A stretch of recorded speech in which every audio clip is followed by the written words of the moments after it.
بسم اللہ الرحمن الرحیم الحمد للہ والصلاة والسلام علی رسول اللہ وبعد رب اشرح لی صدری ویسر لی امری واحلل عقدۃ من لسانی یفقهوا قولی فاعوذ باللہ من الشیطان الرجیم یا ایہا الذین آمنوا اتقوا اللہ حق تقاتہ ولا تموتن الا وانتم مسلمون۔ معزز سامعین کرام، سال کا سب سے افضل نفر روزہ اور ماہ محرم میں کرنے والے اعمال۔ ویسے تو سال میں بہت سارے نفر روزے ہیں، مثلا شوال کے 6 روزے، عرفہ کا روزہ، ایام البیض کے 3 روزے، پیر و جمعرات کے روزے، ذی الحجہ کے پہلے 9 روزے۔ لیکن میرے بھائیوں، ان تمام روزوں میں سب سے افضل روزے رمضان المبارک کے بعد محرم کے روزے ہیں۔ چنانچہ ابو ہریرہ رضی اللہ تعالی عنہ اس حدیث کے راوی ہیں، نبی صلی اللہ علیہ وسلم نے فرمایا افضل الصیام بعد رمضان شہر اللہ المحرم۔ مسلم حدیث نمبر 1163 کہ افضل الصیام بعد رمضان، رمضان المبارک کے بعد سب سے افضل روزے محرم کے روزے ہیں۔ اسی طرح میرے بھائیوں، عاشورے کے دن کا روزہ، جیسے ابن عباس رضی اللہ عنہما روایت کرتے ہیں ان رسول اللہ صلی اللہ علیہ وسلم صام یوم عاشورہ وامر بالصیامہ متفق علیہ، کہ آپ صلی اللہ علیہ وسلم نے عاشورہ کے دن یعنی 10 محرم کو خود بھی روزہ رکھا اور روزہ رکھنے کا حکم بھی دیا۔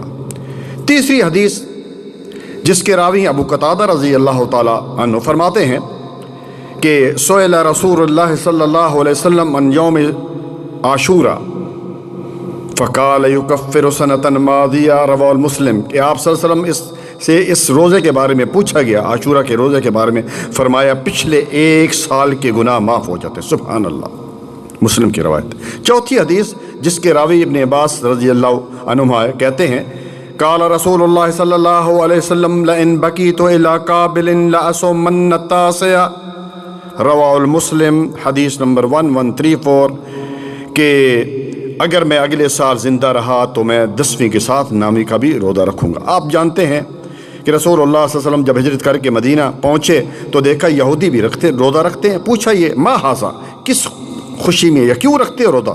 فرمایا یہ ہمارے لیے بہت خوشی کا دن ہے کہ موسیٰ علیہ السلام کی قوم کو فرعون سے نجات ملی تھی، ہم ایک شکر کا روزہ رکھتے ہیں۔ تو آپ صلی اللہ علیہ وسلم نے کیا فرمایا کہ موسیٰ علیہ السلام تم میرے بھائی ہیں، تمام جو ہیں وہ نبی جو ہیں آپس میں بھائی ہوتے ہیں، تو میرا تو ان کے ساتھ زیادہ تعلق ہے۔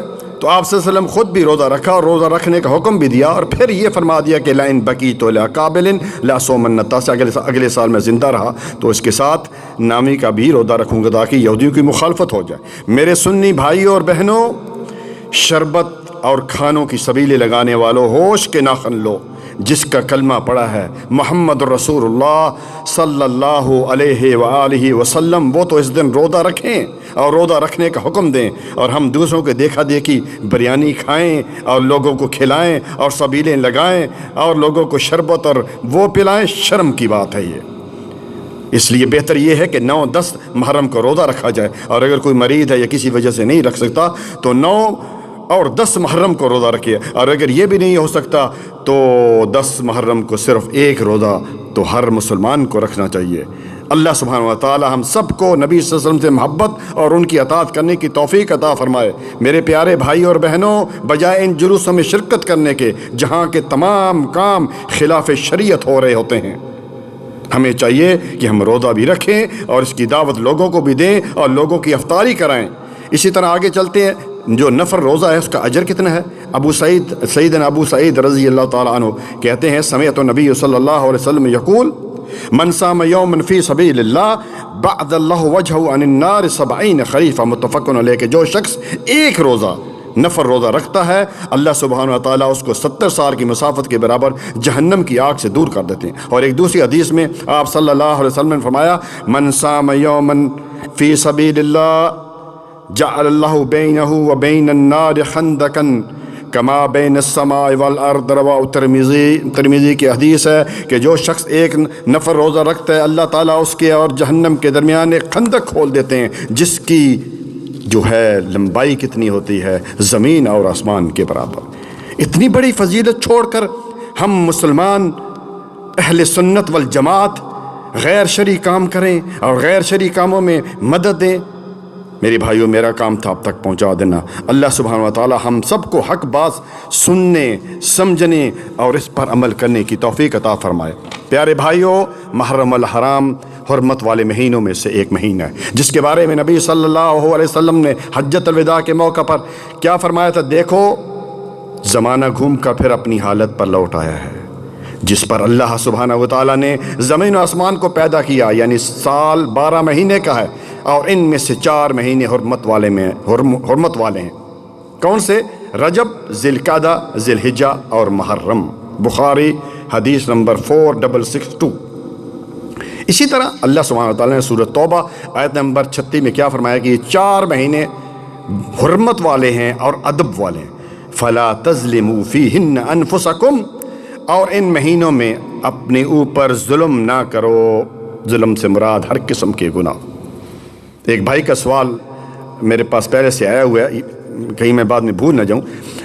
سوال یہ ہے کہ یہ لوگ جو سوگ مناتے ہیں، تو میرے معزز مکرم بھائی، یہ کیسا سوگ ہے کہ 1400 سال گزر گئے، 14 صدیاں گزر گئیں اور یہ ختم نہیں ہوا؟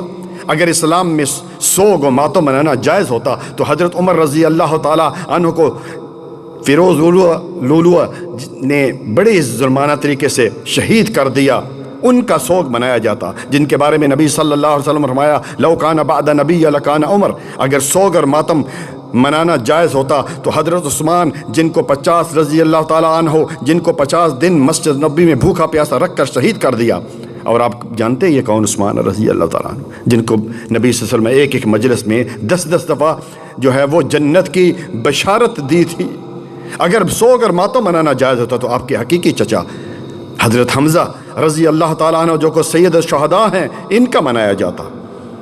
اگر سوگ منانا جائز ہوتا میرے بھائیوں، تو صحابہ کرام کتنے شہید ہوئے، کتنے انبیاء علیہ السلام شہید ہو گئے۔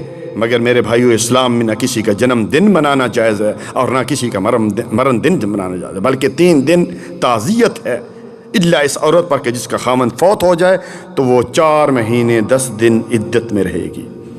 اور ایک دوسرا اس پر المیہ کہ اس روزے کا کسی کو، بہت سارے لڑکوں کو پتہ ہی نہیں ہے، خاص کر اسٹوڈنٹ کو، کہ اس کا تعلق بھی حضرت حسین رضی اللہ تعالیٰ عنہ کی شہادت سے نہیں ہے، کیونکہ یہ تو ہزاروں سال پہلے موسیٰ علیہ السلام کے زمانے سے روزہ چلا آ رہا ہے، جیسے کہ میں نے بتایا آپ کو۔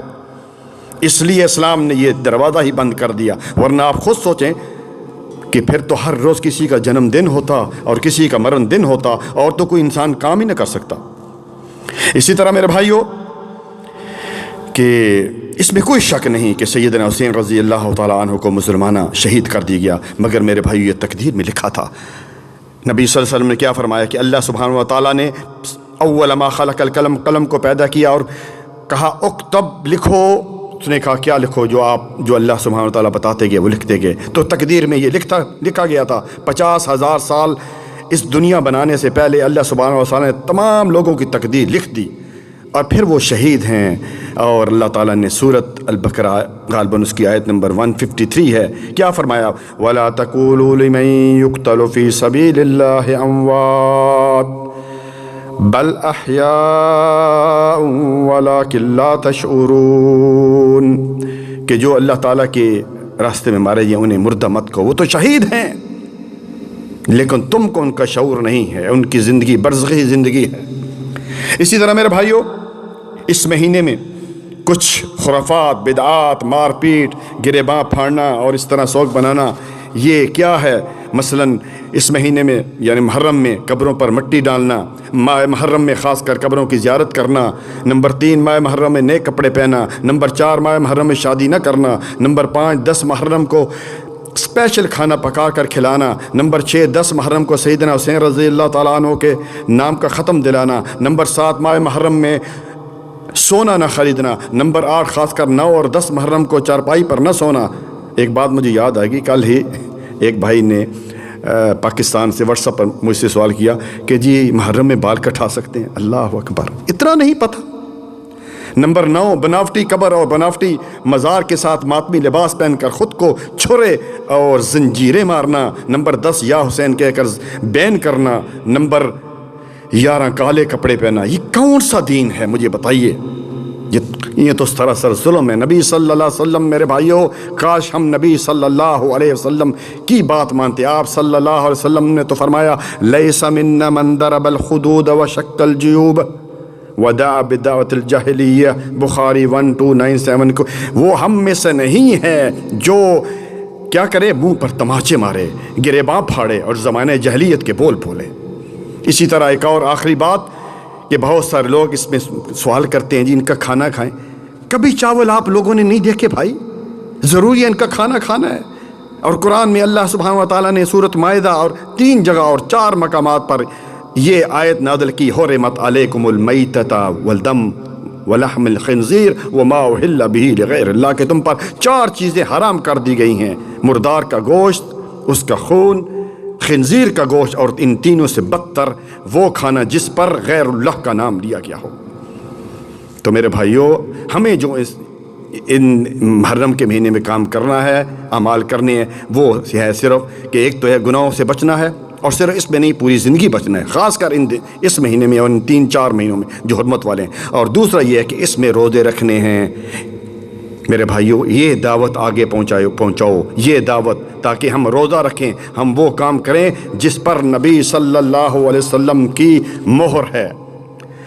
اللہ تعالیٰ سے دعا ہے کہ اللہ تعالیٰ ہمیں نیک عمل کرنے کی توفیق عطا فرمائے۔ ربنا تقبل منا انک انت السمیع العلیم وتب علینا انک انت التواب الرحیم۔ سبحان ربک رب العزۃ عما یصفون والسلام علی المرسلین والحمد للہ رب العالمین۔ اللہ کے دین کی دعوت اور لوگوں تک پہنچانے کے لیے اس ویڈیو کو ضرور لائک، شیئر، کمنٹ اور سبسکرائب کریں۔